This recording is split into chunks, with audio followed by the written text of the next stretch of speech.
Last video में हमने कार्यशील पूंजी की आवश्यकता को प्रभावित करने वाले 5 कारकों के बारे में डिस्कस किया था। अभी हम छठा कारक डिस्कस कर रहे हैं। हमारा 6 पॉइंट है उधार विक्रय की सुविधा। उधार विक्रय की सुविधा का मतलब क्या है? अगर हम किसी को उधार पर माल बेच रहे हैं, सिंपल सी बात है, अगर आप किसी को उधार पे माल बेच रहे हो तो पैसा तो लौट के नहीं आ रहा आपके पास में जल्दी जल्दी। तो ऐसे में आप बिना पैसे के हो, अभी आपको पैसे की आवश्यकता है, और यदि हमें पैसे की आवश्यकता है तो उस आवश्यकता को कौन पूरी करेगा? हमारी कार्यशील पूंजी। तो अगर हम लोगों को उधार पर बेच रहे हैं तो वो जो गैप है, वो जो बीच में गैप आ रहा है, खाली स्थान आ रहा है, उस खाली स्थान को भरने के लिए हमें कार्यशील पूंजी की आवश्यकता होगी। तो उधार विक्रय की सुविधा अगर ज़्यादा दी जा रही है तो ज़्यादा कार्यशील पूंजी की आवश्यकता है।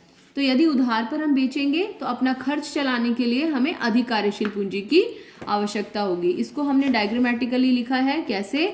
अगर उधार की विक्रय की सुविधा दे रहे हैं या नहीं दे रहे हैं। यदि उधार विक्रय की सुविधा है तो अधिक कार्यशील पूंजी, नहीं है तो कम कार्यशील पूंजी। याद रखने के लिए और क्या तरीका है?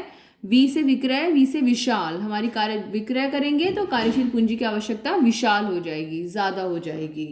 नेक्स्ट पॉइंट, पिछले पॉइंट में हमने डिस्कस किया था कि अगर हम उधार पर बेचते हैं, अब इसी को अगर हम दूसरे दृष्टिकोण से देखें कि हम उधार पर सामान खरीद पा रहे हैं, यानी कि अगर हम उधार पर सामान खरीद पा रहे हैं तो हमें कैश की जरूरत ही नहीं पड़ रही है। तो जब हमें एकदम से कैश की जरूरत नहीं पड़ रही है अभी, तो ऐसे में हम कम कैश या बिना कैश के भी काम चला पा रहे हैं। तो ऐसे में हमारी कार्यशील पूंजी की आवश्यकता कम होगी। तो हमने यहाँ पर क्या लिखा है? यदि उधार क्रय की सुविधा है तो कम कार्यशील पूंजी की आवश्यकता होगी, और यदि उधार क्रय की सुविधा नहीं है तो ज्यादा। यानी कि कैसे याद रख सकते हैं? क्रय से कम।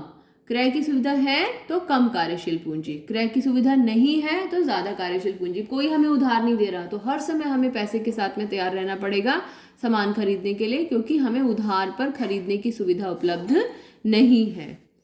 तो आप इसको नोट कर सकते हैं। यदि व्यवसाय उधार पर खरीद पा रहा है तो उसे कम कार्यशील पूंजी की आवश्यकता होगी, क्योंकि वो बिना कैश या कम कैश के भी अपना काम चला सकता है आसानी से।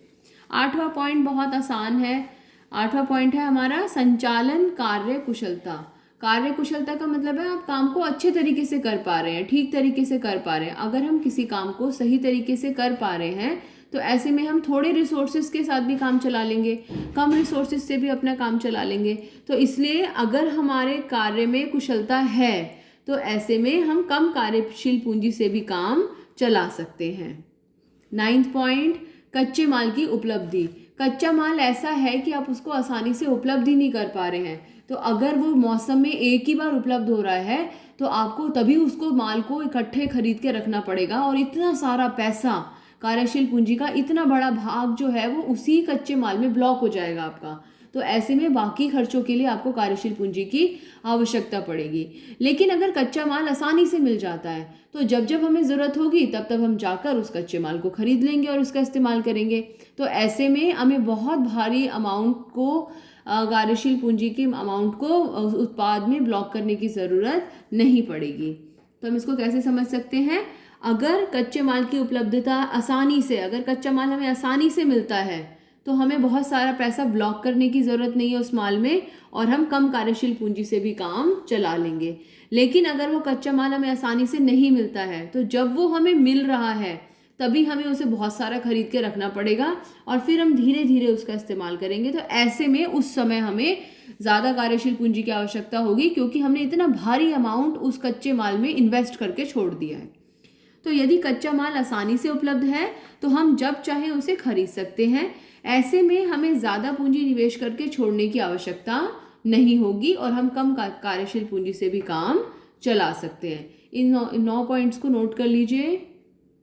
अगर आप एनसीईआरटी पढ़ते हैं तो वहाँ पर एक टर्म आपको दिखाई देगी, लीड टाइम। जब आप कच्चे माल की उपलब्धता के बारे में डिस्कस करेंगे तो लीड टाइम क्या है कि आपने कब कच्चा माल खरीदा और कब वो कच्चा माल तैयार माल बन के बिक गया।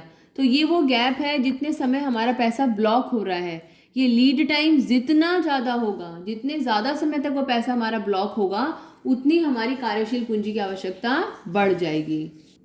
10वां पॉइंट है हमारा विकास के अवसर। अब डिपेंड करता है कि हमारे पास, हमारे संगठन के पास में विकास के अवसर ज़्यादा है या हमारे संगठन के पास विकास के अवसर कम है। Growth opportunities. अगर हमारे पास ग्रोथ अपॉर्चुनिटीज़ ज़्यादा हैं, विकास के अवसर ज़्यादा हैं, तो हमारी कार्यशील पूंजी की आवश्यकता भी ज़्यादा होगी। ज़्यादा पैसा इन्वेस्ट करेंगे, ज़्यादा कच्चा माल खरीदेंगे, ज़्यादा लोगों को बुलाएंगे अपने यहाँ पर नौकरी करने के लिए। लेकिन अगर हमारे पास विकास के अवसर कम हैं तो हम कम कार्यशील पूंजी से भी काम चला सकते हैं, या फिर हमें क्या मजबूरी में कम से ही चलाना पड़ेगा क्योंकि डिमांड ही नहीं है हमारे प्रोडक्ट की। और अगर विकास के अवसर ज़्यादा होंगे तो हमारे प्रोडक्ट की डिमांड भी होगी मार्केट में। फिर प्रतियोगिता का स्तर, बहुत अच्छा पॉइंट है ये। प्रतियोगिता का स्तर, कंपटीशन लेवल इतना ज़्यादा है, 10 लोग हैं उस मोहल्ले में, 10 दुकानें हैं। अगर एक के पास सामान नहीं मिलेगा तो ग्राहक दूसरे के पास चला जाएगा, और दूसरे के पास नहीं मिलेगा तो तीसरे के पास चला गया।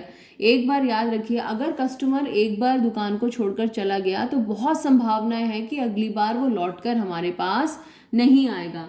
तो वो हमारे पास से कभी खाली हाथ ना जाए, और अगर खाली हाथ ना जाए, हम ऐसी सिचुएशन क्रिएट करना चाहते हैं तो हमें हमेशा स्टॉक के साथ में तैयार रहना पड़ेगा। तो अगर प्रतियोगिता का स्तर बहुत ज़्यादा है, हाई कंपटीशन है, तो ऐसे में हमें हर समय माल के साथ तैयार रहना पड़ेगा कि कभी भी हमारा कस्टमर हमारी दुकान से खाली हाथ ना जाए, हमारे प्रतियोगी के पास ना चला जाए। और अगर हमारा प्रतियोगिता का स्तर कम है, पूरे गांव में एक ही दुकान है, आप उससे सामान खरीदने गए, आपने कहा भाई वो वाला पेन है, उसने बोला नहीं अगले हफ्ते आना, तो आप क्या करेंगे? आप एक हफ्ते तक उसकी वेट करेंगे, क्योंकि देयर इज़ नो कंपेटिटर, कोई प्रतियोगी है ही नहीं जो उसकी जगह आपको सामान दे सके।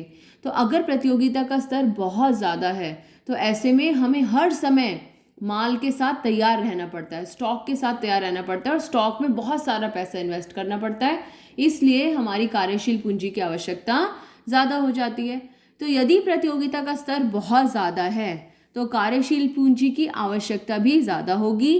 क्यों होगी? क्योंकि हमें हर समय स्टॉक के साथ में तैयार रहना पड़ेगा, वरना हमारा ग्राहक हमारे प्रतियोगी के पास चला जाएगा, और एक बार हमारा कस्टमर हमारे प्रतियोगी के पास गया, वो वापस लौटकर हमारे पास नहीं आएगा, तो कभी उसको जाने नहीं देना है। लास्ट पॉइंट है मुद्रास्फीति, इन्फ्लेशन। इसमें तो कुछ ऐसे एक्सप्लेनेशन की हमें ज़रूरत ही नहीं है। जहाँ इन्फ्लेशन है, हर चीज़ के दाम ज़्यादा हैं। जब भी चीज़ों के दाम ज़्यादा हैं तो हमें ज़्यादा पे करना पड़ रहा है, कच्चे माल के लिए ज़्यादा पे करना पड़ रहा है, मजदूरी के लिए ज़्यादा पे करना पड़ रहा है। तो ऐसे में हमारी कार्यशील पूंजी की आवश्यकता अधिक होगी। तो इस स्थिति में हर वस्तु या सेवा का दाम बढ़ जाता है, इसलिए हमारी कार्यशील पूंजी की आवश्यकता भी बढ़ जाती है। सिंपल सी बात है, इन्फ्लेशन है तो हमारी कार्यशील पूंजी की आवश्यकता अधिक है। अब इसको समरी में फटाफट से अपने पॉइंट्स को रिपीट करते हैं। कार्यशील पूंजी की आवश्यकता को प्रभावित करने वाले कितने पॉइंट्स पढ़े हैं हमने? 12। इन ऑल 12 पॉइंट्स पढ़े हैं। एक एक करके जल्दी से इनको देखते जाएंगे। व्यवसाय की प्रकृति जब भी आएगा तो निर्माणी, व्यापारिक। निर्माणी में ज़्यादा, व्यापारिक में कम। आकार, बड़ा पैमाना, छोटा पैमाना। बड़े पैमाने में ज़्यादा, छोटे पैमाने में कम। व्यवसाय चक्र, तेजी, मंदी। तेजी में हर चीज़ के दाम ज़्यादा, मांग भी ज़्यादा, तो तेजी में ज़्यादा, मंदी में कम। क्या ज़्यादा क्या कम? कार्यशील पूंजी की आवश्यकता। चौथा पॉइंट, मौसमी कारक, मौसम, बेमौसम। सर्दियों में आइसक्रीम के लिए कम कार्यशील पूंजी, गर्मियों में आइसक्रीम के लिए ज़्यादा कार्यशील पूंजी की आवश्यकता। उधार विक्रय, वी से विक्रय, वी से विशाल, कार्यशील पूंजी की आवश्यकता विशाल है। उधार क्रय, क्रय से क्रय, क से कम।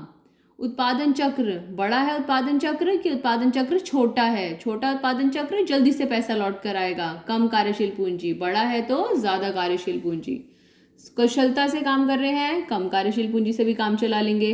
कच्चा माल उपलब्ध है, आसानी से उपलब्ध है, कम कार्यशील पूंजी से काम चला लेंगे। विकास के अवसर है तो ज़्यादा पैसा चाहिए, नहीं है तो कोई पैसा नहीं चाहिए। प्रतियोगिता का स्तर बहुत ऊंचा है तो ज़्यादा कार्यशील पूंजी चाहिए, कम है तो कम कार्यशील पूंजी से भी काम चला लेंगे। मुद्रास्फीति, इन्फ्लेशन है, सब कुछ महंगा, कार्यशील पूंजी की आवश्यकता भी ज़्यादा। ये हमारा इस चैप्टर का लास्ट टॉपिक है। बीच में एक दो छोटे छोटे टॉपिक्स रह गए हैं, लेकिन वो अकाउंटेंसी का कुछ टॉपिक से रिलेटेड है। जब अकाउंटेंसी का वो टॉपिक हो जाएगा तब हम वापस से लौटकर इस चैप्टर के उस टॉपिक पर आएंगे। अदरवाइज ये वाला चैप्टर हमारा कंप्लीट हो गया है। इसके सारे नोट्स बना लीजिए। नेक्स्ट वीडियो में वित्तीय बाजार डिस्कस करेंगे।